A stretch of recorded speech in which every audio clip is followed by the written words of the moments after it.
ইনশাল্লাহ সব দ্বন্দ্ব নিরসন হয়ে যাচ্ছে এবং খুব পরিষ্কার হয়ে যাবেন আপনারা অল্প সময়ের মধ্যে। আসলে প্রতিযোগিতা আছে, দ্বন্দ্ব সেরকম আমি তো কিছুক্ষণ আগেও বললাম যে রাজশাহীতে সেরকম কোনো বিষয় নেই। আপনারা কখনো দেখেছেন যে একজন একটা আসনে দাঁড়িয়েছে, তার এগেনস্ট আর একজন দাঁড়িয়েছে, এরকম কখনো হয়নি। সুতরাং এইটা প্রতিযোগিতা, নেতৃত্বের প্রতিযোগিতা।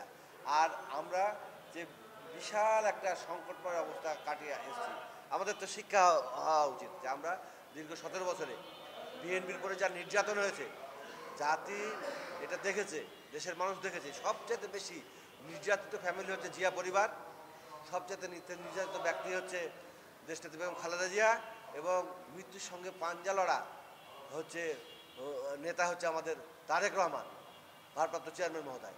এবং আমরা যারা আছি সবাই আমরা কিন্তু পরীক্ষিত। আমরা কেউ বলতে পারি না যে আমরা এইটা করতে পারবো না, এইটা করতে পারবো তা না। আমরা সবসময়তে একটা জীবনের ঝুঁকি সাথে নিয়ে, এক পা জেল এবং এক পা কবরে নিয়ে, কবরে আছে এরকম একটা ইয়ে নিয়ে আমরা সবসময় রাজনীতি করেছি। এবং এটা আমাদের দেশনেত্রী mother of democracy Begum Khaleda Zia এবং আমাদের ভারপ্রাপ্ত চেয়ারম্যান তারেক রহমান এবং যারা হাইকমান্ড আছে তারা জানে রাজশাহীর মানুষের কেমন ত্যাগ তিতিক্ষা আছে। সুতরাং এখানে কিছুটা সাংগঠনিক যে ইয়ে ছিল, বিরূপ প্রতিক্রিয়া ছিল, বিশেষ করে নেতৃত্বে কারা আসবে, কী হবে না হবে, সেটাও আমরা এই সম্মেলনের মাধ্যমে ইনশাল্লাহ কাটিয়ে দেব।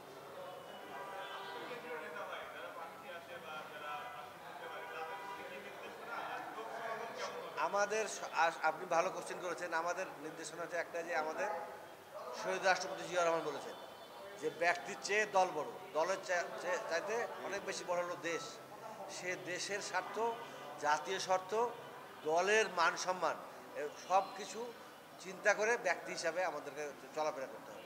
এইটা হচ্ছে যারা আগামী দিনে দায়িত্বে আসবে অথবা যারা এখনও নেতা হতে চায়, এবং দায়িত্ব তো সবাই আসবে, কেউ সভাপতি হবে, কেউ সিনিয়র সহসভাপতি হবে, কেউ সহসভাপতি হবে, কেউ জয়েন্ট সেক্রেটারি হবে, সেক্রেটারি হবে। আমাদের তো একটা গণতন্ত্র আছে, গণতন্ত্র মোতাবেক অনেকে নেতা হবে। একটা পদ নিয়ে তো দল না, সবাই দায়িত্বে থাকবো আমরা। এবং যারা এই কমিটির দায়িত্বে না থাকবো, অন্য জায়গায় দায়িত্বে থাকবো, তারা একে অপরের পরিপূরক হিসাবে কাজ করবো, সবাই সবাইকে সহযোগিতা করবো। এটাই হচ্ছে এখন জাতির প্রত্যাশা এবং জাতিকে দেওয়ার জন্য আমাদের নেতা তারেক রহমানের নির্দেশনা। এটা আমরা ইনশাল্লাহ অক্ষর অক্ষরে পালন করার চেষ্টা করবো সবাই মিলে। এটা আমার সবার প্রতি আমাদের এটা আহ্বান। লোক সমাগম তো ধরেন, এটা তো পাবলিক মিটিং না। তারপরে বিএনপি পরিবারের যারা আছে তাতে সবাই আসবে। আমার এখানে কারো যে 1 ঘন্টা আমাদের জন্য সময় দিয়েছে, বিশেষ করে এই দলের পিছনে, সেও তো আমার সমর্থক কর্মী। তাদেরকে তো আমরা আহ্বান করব, সবাইকে আমরা আহ্বান করব। আর এটা রাজশাহী মহানগর সম্মেলন, রাজশাহী মহানগরবাসী একটা ব্যাপক সাড়া আছে আমি মনে করি।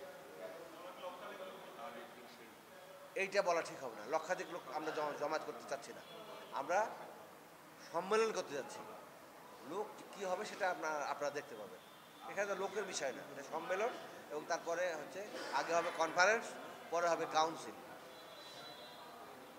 এবং এটা 2টা পর্বে ভাগ আছে। অনেক লোক হবে, এইটুকু বলতে হবে।